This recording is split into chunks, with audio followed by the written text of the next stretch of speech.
operating at a level that is just surviving. And so when I realized I was in survival mode, I wanted to get out of that and investing in my own health, not because I wanted to, but because I was forced to. You always need to have your individual goal, 100%, and you have to have your own identity. I truly believe in that. If you feel the rhythm and you feel the beat, and this is what I love about traveling all over the world. I was in 32 countries last year. I don't speak their language. Me and Google Translate get along just well, just fine. And I do have a translator with me sometimes, but you put on music and you feel the beat. They jump right in and do TikToks and Reels with me and dance.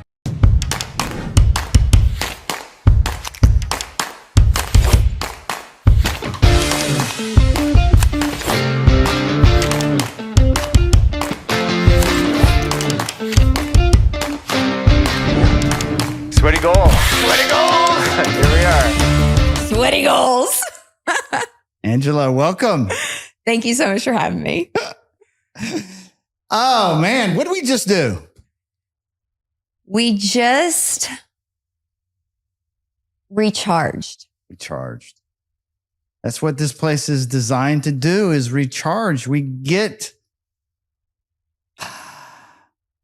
tired of all the things that we're trying to do, and we forget about the most important thing, which is just have some fun. Yep. And I hope it was fun for you. Oh, it was so fun. I feel so good. So much energy. And it's so early in the morning, but I feel amazing. Yeah. So tell me, what's new in your life? What's new? What's new? Probably since the last time I've talked to you is just my focus is completely shifted into wellness. And that's where I keep getting called into, just from personal experience and then others around me seeing it and feeling it and wanting to also feel better. Yeah. Yeah. Now you had a big transformation during COVID. Yeah. And we talked about it on another podcast called The Decision by EO. Yep. And like from that moment, how would you catch us up to speed from that moment? Well, in that moment, I was just starting to really plant my feet. And I really wasn't sure exactly what I would end up doing with the 2 decades of event experience and traveling. But again, just going through personal experience and attending and investing in my own health, not because I wanted to, but because I was forced to. And getting sick and almost dying of COVID and being out for 18 days and thinking you're going to die will make you reassess your priorities. And so I can connect with people in a very different way now from an empathetic level. And so in just going through that, again, people really keep asking the same questions over and over. And in attending a few wellness retreats on my own, not telling anyone, not talking about it, no social media, no content, completely unplugging, I benefited from it so much. And so now that's really what we're doing, taking the event experience. And so it's still events and it's still fun, but it's more, instead of doing high-end weddings or corporate events, it's really more focused on wellness retreats. And it's all about being well. And why does that work so well? Like, why does a retreat transform people so rapidly? Well, for me personally, first off, it was the leaders and the people that were there helping me understand not to feel shameful and not to feel stuck and not to feel wrong. Because it's not that I was ungrateful. It was just, I didn't want to do that anymore. That wasn't my calling. And so the leadership in seeing other people doing it first. And I'm like, oh, just follow the framework. Like, why recreate the wheel? And consistently what I saw in others is they got themselves right first. And, you and I both coach and help so many business owners like in their business, but I had to learn myself the hard way first that if we're not right with ourselves, if our priorities aren't right, such as movement, sleep, and nutrition, those are 3 priorities, you're not your best self and you can't show up your best self. And you're operating at a level that is just surviving. And so when I realized I was in survival mode, I wanted to get out of that. And now it's like I attract people that are in the state that I used to be in. And they're the right people that are ready for transformation. They're looking for retreats. And so it's almost like, not that, business is ever easy, but you want the right people to come into the retreats. And it's been so transformational just by having the people share their experiences, honestly. So let's unpack the why behind a wellness retreat, why it's so powerful. When you started mentioning you thought you're going to die, 18 days of that, in my mind went like, how could we create an experience where people almost die, but they don't die, and it radically changes their life? Okay. Yeah. Okay. How do we do that? Well, there are aspects of some retreats that I've been on where you get exposed to something that is fearful. Yeah. And it's something that's scary. And like, it's going to happen, and you have the anxiety and the fear that comes with worry and what if, and and then when it happens, and then you've experienced that, oh, you didn't die. And then you start to question yourself, well, what else? What else could I do? And I think, to add to, I think, I'd like to hear what you would say comes out of, like, when you bring community or you bring people together, what's happening? Why suddenly at the end of a retreat decisions seem to be made that they couldn't make before? You find clarity. And other people, again, the other people around you helping you bring clarity. And sometimes we're so close to things. Really, we're in our own head. I'm never in my own head. I hear people talking about it, and I'm like, really? No, not me. We have these limiting beliefs, And I have learned a lot of it comes from your upbringing and the culture that you're raised in. And the more I get out of America and the more that I get out of the culture that I was raised in or the hospitality industry, the more my eyes are open to understanding that we just need to be more simple. Yeah. Yeah. Well, I think there's a lot of components that make a wellness retreat work. You're traveling. Yep. Traveling is moving. a altered state. I can tell you probably the best business moves I've ever made in my life is a result of going somewhere on a plane to a place that is not like the place I came from. Yep. And that often is different language, different culture, food, time zone, food. Yep. Just my routine, like totally disrupting my routine out the window. And then you're in the middle of a new activity in another country. You're walking through a foreign city, and then you're like, why am I doing X back home? Yep. And you're like, that's some baloney. Yep. I don't need to do X anymore. Look at this world. Look at these people. Look at what they're doing. Like, clearly they've done something right. And it's like there's something that, I don't know, I've been able to embody when I see people, especially families. Like, I can see love. If I can see a family with a young child and they're walking their kid, I can just feel and it's like their joy and all this. And I can see that anywhere, but there's something about seeing it from other places that somehow is more impactful for me, to get me out of my own stuckness. Yep. Yeah. Like, for example, the first thing that just, comes to mind is toilet paper. Like, I spend a lot of time in Europe and they don't really use toilet paper, and so it's like, if I ever build another house, I will probably have bidets, in my house. It's like, this makes so much more sense, but we're so used to things being done a certain way that we just do it. Yeah. When there is a better way. And so I love learning, from the other cultures and learning from other people. Now, you have been a master at creating content, building structure around doing the content. Really, and we had this conversation earlier about producing people. And that's something that's always been interesting for me because I'm drawn to people that are elevating. Mm-hmm. And there's something about having a friend of mine elevate that makes me want to elevate with them. And almost, it's weird. It's like when I have a friend that's winning, I feel like the wins. Yes. And it feels like, yeah. Amazing. Yeah. Yes. So what do you love about helping someone kind of develop who they are and bring their light out? Yeah. I mean, my former life was, a wedding planner. And so I loved producing weddings. And the whole reason I love producing weddings is because of the love, exactly what you just said. And when people, you can just feel the love, but then also in weddings, you can feel the tension and the negativity and when it's not right.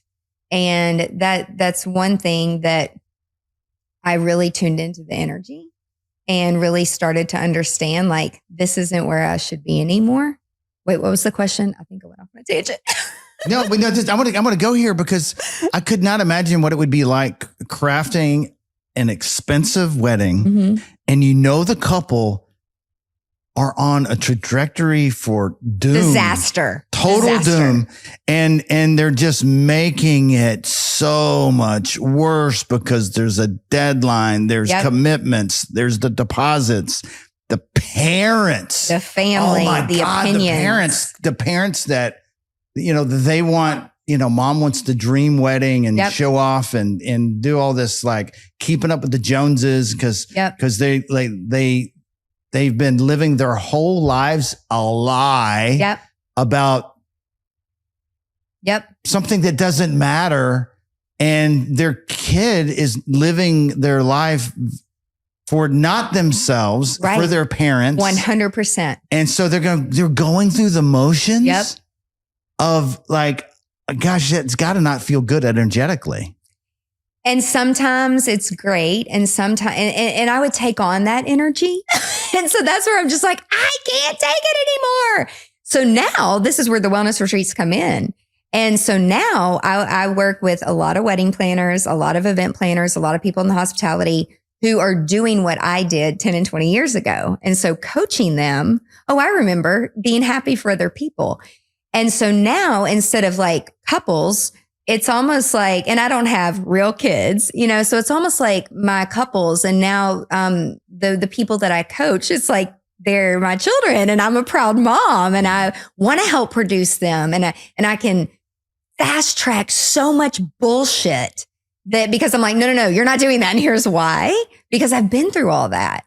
And so utilizing all that knowledge and all the skills, the things that you can't go to school for, the things that you can't learn in an internship in 8 weeks, the things that it's real life experience. And so now, in fact, the last few retreats I've done have been with wedding and event planners who are now offering it to their couples before they get married, which I'm very excited about because our divorce rate, especially in America, is so high. So if we stop of the dream of fairy tale Disneyland, if we're going to have this beautiful, amazing wedding, it's so much more than that. So if you have the conversation and you set goals together where it like, what are your health goals? What do you want to do? If we're getting married and if we're going to have a life together, we need to be like, if you have one person that's hiking and running and the other person is like, I hate outside and I hate running, you're not really aligned. It's a life together. It's not just like this coupling. No. It's like, and I've said this and I've seen lots of people talk about their kingdoms they're building, right? And, ultimately at the end of the day, we are building a kingdom. An empire. Yeah. And so if we're going to do this, I need a queen. We're doing this together. It's not a like, I am above or no, we're equally building this and we have to do this as a team. Yep. And I guess there are paths of like being separate and then together. I mean, there's different ways to do it. But at the end of the day, if you're not dreaming or have a vision together, then why are you bothering to be together if you don't have a vision? And people don't talk about that. They don't talk about plans. They don't talk about the future. That's just it's not the way that I was raised. My dad worked for 32 years at the same company. My mom was a stay-at-home mom. And, you don't really see that happening anymore. And so it's almost like we're having to pave our own way. But all I know now is that, and I love your mindset of just producing people and helping produce. It's one person at a time. And when I help someone win or share my pain or my experience, and I save them $500,000 because I'm like, oh no, you'll get sued for that. That's happened to me. It does feel good, and it doesn't make me regretful or shameful for like making a bad decision. It's like, oh no, I learned from that and I'll never do that again. But you almost have to feel that pain first, and you almost have to be ready for a transformation before you're like, oh, I'm just going to go off and go retreat. But now for couples, you always need to have your individual goal 100%, and you have to have your own identity. I truly believe in that. But then the next step is the couple. And then the next step is community. And you asked about community, and there's some very toxic communities that I've been in. And I know that now. And it's not that, it's good or bad. It's just not for me. Yeah. And I don't want to sit in the negativity, and I don't talk about other people. And in the wedding and events industry, there's lots of that. And it's just noise. Yeah. And it's people deflecting their own pain because they don't want to deal with it. Yeah. Well, back to this topic of producing people, in the music business, there's music producers, and these are people that they find a talented person, right? And they help and support them to be authentically themselves, right? Because when you are in the music business, you'll find yourself in a trap where you're like, all right, I'm going to write a song that all these people are going to like. Yeah. And they spend all this energy trying to make something that everybody likes. And it's like, no, what do you like? Be you, do your music in your way. And it's when they are able to have that freedom, then we have masterpieces that happen. But these artists like go through these like roller coasters. And we are artists, like people, like anybody is an artist. Everyone. Everyone can create. I mean, honestly, when I find myself stuck, I realize I haven't been creating. Yep. And when we are in creation, it's hard to be stuck. But how do you be creative when you're in fear? It can't. Nope. And so you have to, and what could put you in fear? I mean, bad habits, bad toxic community, family, other people, ourselves, our self-talk, limiting beliefs, you name it. And I think of a producer as one that is like, hey, Angela, remember who you are? Yeah. You're not being who you are. Yep. I feel a lot of ego. Your ego's showing up. Your ego is trying to protect you. I get it. Remember who you are, And I think there's some beauty in helping elevate people to be their best. Yep. Well, just helping people, again, get out of their own routine. How are you going to grow if you don't move forward? And so that's why even studies say that if you're upset, or if you can't make a decision, or if you have decision fatigue, or if you're tired, or if you're aggravated, all these emotions and feelings, because there's no school that teaches us how to process our emotions, to go outside for 10 minutes in natural light when it's daylight outside and walk. Just walk and move. And the movement resets so many things. We don't have time to go into it right now. And then that plays into what have you eaten? Have you eaten enough? Are you hungry? That's hangry. So there's all these things that I watch that people are not doing. They're not getting outside. They're not getting natural light. They're not walking. They're not grounding. They're not putting their feet outside. I mean, I was allergic to grass. And then when I got so sick and almost died, and I gained 130 pounds and then got a treadmill desk, it's creating solutions. And I just started walking by myself. And the crazy thing is I never thought I'd do a business out of it. But then people started to ask. I'm like, it's really simple. You just walk at a treadmill desk. We all work 8 to 10 hours a day. At least most entrepreneurs work way more than that. But I find it so much more joyful and happy, and helping people understand the simplicity of doing something different is really such a reward because now people send me their data and they'll send me, hey, I've done 10,000 steps 30 days in a row. I'm like, well, what happened? Show me your app. And they'll send me their data. And yes, losing weight is a byproduct of movement, but it's so much more than that. It's mental clarity. You're moving forward. When sometimes we do need to sit still, and sitting still and doing breath work and feeling emotions and working through it of what am I feeling today? Yeah. And journaling. Actually feeling. Exactly. Actually slow feeling down and feel. Yeah. And it's like, no, I don't want to do this just because my parents did it or just because somebody told me to do it. Why am I doing this? Like be curious. Yeah. Ask questions, not defensive, just curious. So navigating this new world that you're in, you do a lot of traveling. How do you juggle when you're doing all this traveling and then maintain your own routines? I'm pretty regimented now in my schedule. I mean, I'm flexible, but honestly, that's why I love doing wellness retreats. And even when I travel, I make sure that it's built into my day where I'm going to get up, I'm going to stretch, I'm going to do yoga, I'm going to do breath work, I'm going to eat certain foods. So I work and partner with specific brands, specific resorts, specific communities, specific DMCs, destination management companies that put health and wellness first. And so when you put that first for yourself, it's amazing the client shift that starts to happen. I don't bring in or I can feel the negativity coming in. And sometimes I'm like, oh, we need the revenue, but it's not worth it. And I'm sitting still waiting for some bigger opportunity, which the universe brings when you have the time and space for it. When you have time and space to ask for it. Yes. Because I mean, I've been following this practice that I learned from Dan Sullivan a long time ago, where right before you go to bed, and you're laying in bed and maybe you're reading, maybe you're even looking at your phone, and you have that first inkling when you're like, oh, I'm sleepy, time for bed. That signal, pen and paper, write down, what do you want?